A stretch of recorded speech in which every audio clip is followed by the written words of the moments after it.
হাসপাতালের মার্কেটিং ডিপার্টমেন্টের কাজ কি? একটু স্পেসিফিক ভাবে যদি জানতে চাই।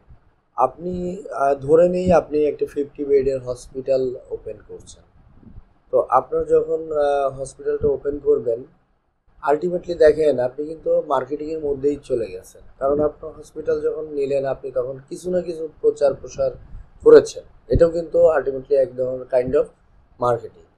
কিন্তু আপনি যখন স্পেসিফিক আরও চান যে আমার হসপিটালের কী কী ফ্যাসিলিটিস আছে, কী কী অপরচুনিটি আছে, আপনি একটা যে কোনো জেলা লেভেলে বা একটা সিটিতে একটা হসপিটাল দিলেন।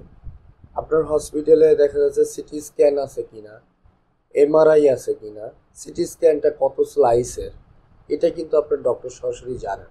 এবং আপনি এটা এমন না যে একটা সার্কুলার দিলেন তার মাধ্যমে সবাই জেনে যাবে। তো এই জায়গায় আপনার একটা মার্কেটিং টিম অত্যন্ত জরুরি, যে কিনা একেবারে ফুট স্টেপ যাবে, ডোর টু ডোর প্রত্যেককে বারবার রিমাইন্ড দিবে আপনার হসপিটালের কী কী অপরচুনিটি আছে এবং কেন বেটার দেন আদার্স।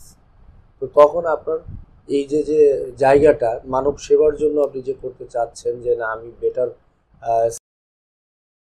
নিয়ে আসছি, অথবা আমি নিয়ে আসছি, বা আমি নিয়ে আসছি, আমার কি কি জিনিসগুলো আছে, ইন্টারন্যাশনাল কি কি ব্র্যান্ড আপনি ব্র্যান্ডিং করতেছেন আপনার হসপিটালে পেশেন্টের সেবার জন্য, এইগুলো আপনি প্রচারণা করতে পারবেন।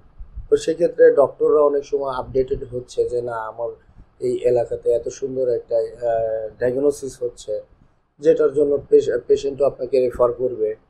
তো এই যে প্রসেসিংটা, এটার জন্য মূলত আপনার একটা দক্ষ মার্কেটিং টিম দরকার বলে আমি